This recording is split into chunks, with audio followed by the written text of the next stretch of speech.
একটা কাপড় নিয়ে আসলেন। তেনার আম্মা জানের কাছে বলতেছে, আম্মা এই কাপড়টা পরবেন, আপনার পর্দার ব্যাপার আছে, পরেন। তখন মা আসমা অন্ধ ছিলেন, চোখ বন্ধ করে দেখতেছেন, বলে এটা অনেক পাতলা, তোমার বাবা আমাকে সারা জীবন পর্দার মধ্যে রেখেছে, এটা আরো ভারী আনো। বলে মা আপনি এখনো বৃদ্ধ অবস্থায় কি পর্দার কথা বলছেন? বলে পর্দা ফরজ। খবরদার তুমি কি শুনো নাই, আল্লাহ বলেছেন পর্দা ফরজ। আল্লাহু আকবার। সেই 94 বয়সে 100 বছর বয়সের মধ্যে মতান্তরে 100 বছর বয়সেও তিনি পর্দা ছাড়ে নাই। আল্লাহু আকবার। আর এখন আমরা পর্দাহীন অবস্থায় আমরা এভাবে চলাফেরা করছি, মা বোনদেরকে ডাক দিচ্ছি না, বলছি না। মা বোনরা মনে করছে পর্দার কি বিষয়। এখনো দেখেন, এখনো 2-3 টাকার চকলেটকে আবৃত অবস্থায় রাখে, এমন ভাবে ঢাকা রাখে, কারণ না তো পিঁপড়া ধরবে। আরে মাগো, আপনার দাম কি ওই চকলেট থেকেও কমে হয়ে গিয়েছে যা আপনি একটা পর্দার মধ্যে থাকতে চাচ্ছেন না? আপনি কি ভুলে গিয়েছেন আল্লাহ আপনাকে সেই নিয়ামত বানিয়েছে যার রেহেন থেকে আব্দুল কাদের জিলানীর মতো অলিকুল সম্রাট বের হয়েছে, সুবহানাল্লাহ। যার রেহেন থেকে সৈয়দুল মুরসালিন বের হয়েছে, সেই মা যাতে আপনি খাতুনে জান্নাতের সঙ্গী সাথী তারাই হবে। আমার নবী একদিন জিজ্ঞেস করছেন, কারা সত্যিকারের নারী, সত্যিকারের খাতুন যারা জান্নাতি হবেন? মা ফাতেমাতুজ জাহরার কাছে প্রশ্ন করা হয়েছে, আপনি বলেন। তিনি বলেছেন, জীবনে এই চোখ দিয়ে যে বেগানা পুরুষকে দেখে নাই এবং যে বেগানা পুরুষ তার ছায়াও দেখে নাই, তারা হলো সবচেয়ে বড় খাতুন, তারা সত্যিকারের নারী, তারা সত্যিকারের জান্নাতি নারী, তারাই রাবেয়া বসরির মতো ওয়ালিয়া হবে, খাতুনের জান্নাতের সঙ্গী সাথী হবে। সুবহানাল্লাহ। পর্দা আমরা ছেড়ে দিয়েছি, এখন এগুলোকে বোঝানো আমরা ছেড়ে দিয়েছি। মা বোনদেরকে ছোট অবস্থায় পর্দা রাখবেন। পর্দাহীন নারী কখনো এই দুনিয়াতে আখিরাতে কামিয়াব হতে পারে না। ভাইরা আমার, শেষ অবস্থায় যখন আমার নবী বলেছিলেন 2টা কাজ্জাব আসবে আমার উম্মতের মধ্যে, 2টা, মুসাইলামাতুল কাজ্জাব এবং হলো হাজ্জাজ বিন ইউসুফ। এই হাজ্জাজ আর কাজ্জাব, একটা হলো সিদ্দিক আকবরের কাতল হয়েছে, মুসাইলামাতুল কাজ্জাব যেটা ছিল ওটা আবু বকর সিদ্দিক খতম করেছে। আরেকটা হলো ওই যে হাজ্জাজ বিন ইউসুফ, ইয়াজিদ পাঠিয়েছিল, যাও মদিনায় গিয়ে যারা মুসলমান আছে, যারা ইয়াজিদের হাতে বায়াত নিবে তাদেরকে ছেড়ে দাও, আর যারা এখনো বায়াত নিবে না তাদেরকে কতল করো। তখন আব্দুল্লাহ বিন জুবাইর রাদিয়াল্লাহু তাআলা গভর্নর ছিলেন।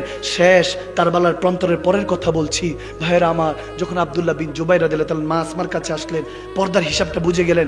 এখন বলতেছে, আম্মা আমি তো ওই হাজ্জাজ বিন ইউসুফকে বলে দিয়েছি আমরা এখনো নবীর সিংহরা আছি, আসো।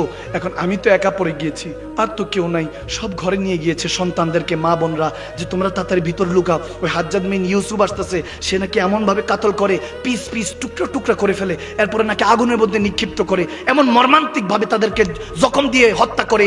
এখন বলতেছে, মাগো এরকম নাকি হাজ্জাজ বিন ইউসুফ আসতেছে, কি করব?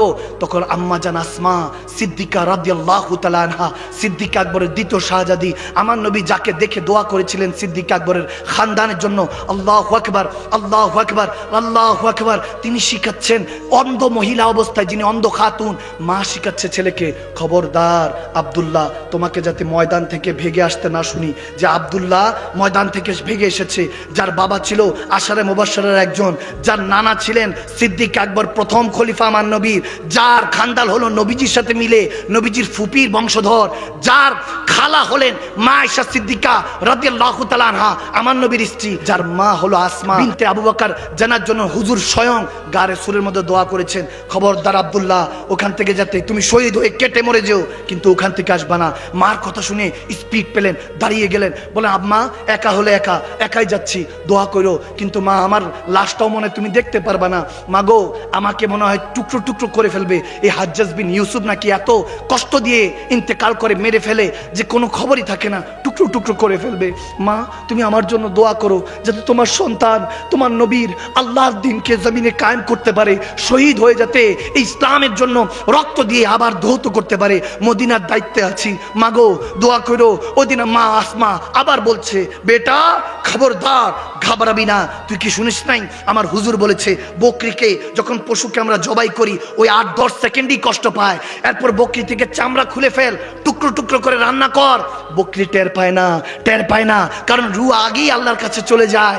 এই জন্য খবরদার, শহীদ যখন হবি কষ্টটা ওই 8-10 সেকেন্ডের জন্য, এরপর টুকরো টুকরো করলেও তার কিছু হবে না।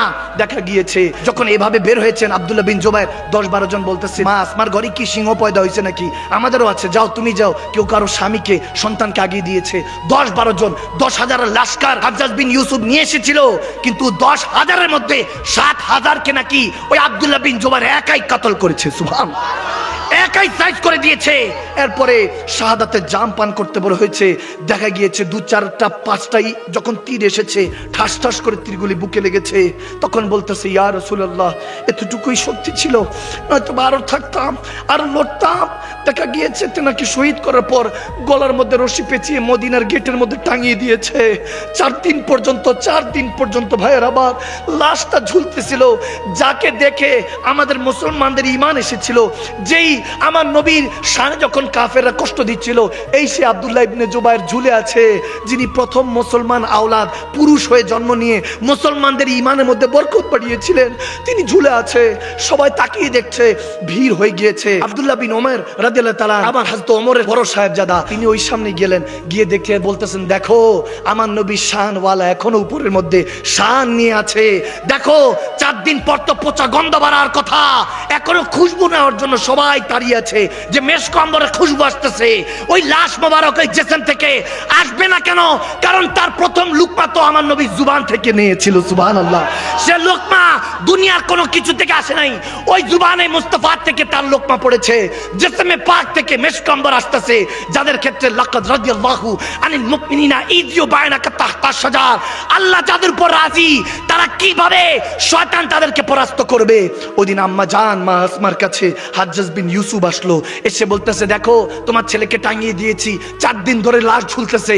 মা আসমা চোখের পানি ছাড়ে নাই, বলতেছে কি মনে করো যে আমার ছেলে জিতে গিয়েছে, হেরে গিয়েছে? না না, আমার ছেলে হারেও নাই জিতে নাই। তুই তো আমার ছেলের একটা দুনিয়া বরবাদ করেছিস। আমার ছেলে একা তোর মতো কায্যাবদেরকে হাজার হাজার আখিরাত বরবাদ করে দিয়েছে। সুবহান, হাজার দুনিয়া যেটা অনন্তকাল সেটা বরবাদ করে দিয়েছে। তুই তো আমার ছেলের কয়েকটা সেকেন্ড মুহূর্ত বরবাদ করেছিস। দেখ আমার পুত্র আমার শাহজাদা সিদ্দিক আকবরের শান এখনো ঝুলছে, শেষ শহীদ শানওয়ালা ভাবে চলে গিয়েছে। ভাইরা আমার, এই দাগা দ্বারা এই হাদিসে পাকগুলি দ্বারা এটা বুঝতে পারি, জিন্দেগি যতবারই বড় হোক, যতক্ষণ আপনার পকেটে টাকা আছে, ফুলুস আছে, আপনার নামে মিছিল হবে, জুলুস হবে। টাকা শেষ, ফুলুস শেষ, জুলুস শেষ হয়ে যাবে। এই দুনিয়াকে যতক্ষণ পর্যন্ত আপনি আবাদ করতে পারবেন না, খোদার ইজ্জতের কসম, যতই আপনি দুনিয়াদারি করেন কেউ আপনাকে সম্মান করবে না। খোদার কসম, আপনি 1450 বছর ধরে উঠিয়ে দেখেন আজকে কত মানুষ মারা যায়, কারো কথা হয় না।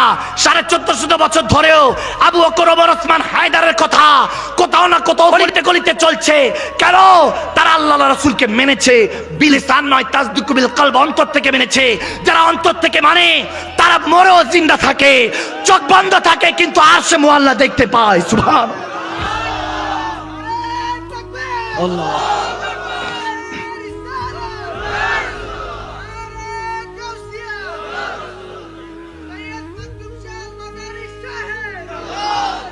जख्म पे जख्म खा के जी, अपने लहू के घूट पी, आह ना कर लबों को सी, इश्क है दिल लगी नहीं। जख्म থেকে জখম খেতে হবে, রক্ত ঝরাতে হবে মুসলমান, তবে মানুষের নয়, মুসলমান মুমিনের নয়, নিজের রক্ত দিয়ে গোসল করে ইসলামকে হেফাজত করতে হবে।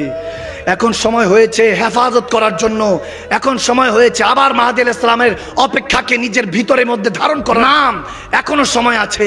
ইন্নাল্লাযীনা ইউবাইউনাকা ইন্নামা ইউবাইউনাল্লাহ, বায়াতের রিদওয়ান কবুল করুন। কোন শেখ তরিকত যাকে দেখলি যার জিকির আল্লাহর কথা মনে পড়ে, রাসূলুল্লাহর কথা মনে পড়ে, তার কাছে তাদের সঙ্গ জ্ঞাপন করুন, তাদের কাছে বায়াতের রিদওয়ান নেন, নিজের সন্তানকে বুঝান। আপনার ডাক্তারের কাছে যান, বিল পরিশোধ করেন। আপনি ডাক্তার ওষুধ দিলে 1 মাসের জায়গায় 10-15 দিন খেলে আর খান না, তারপর শেফা হয়ে যায়। কেন? আল্লাহ আপনাকে ওই শেফা দিয়ে দেয়। আরে ওই কম্পিউটারের উপরে ডাক্তার সাহেব সাধারণ পাবলিকের উপরে এত ঈমান, তাহলে আল্লাহ ওয়ালাদের উপরে ঈমান কেন নাই? এখন আল্লাহ ওয়ালারা আছেন, মুমিনরা আছেন, তাদের সাথে বন্ধুত্ব করতে হবে। ওয়া উলিল আমরি মিনকুম, তাদের সাথে বন্ধুত্ব করলে আতিউল্লাহ আতিউর রাসূল, আল্লাহ রাসূলের গোলামি হয়ে যাবে। তখনই আপনি মুমিন হয়ে যাবেন, আল্লাহর বন্ধু হয়ে যাবেন। সুবহানাল্লাহ।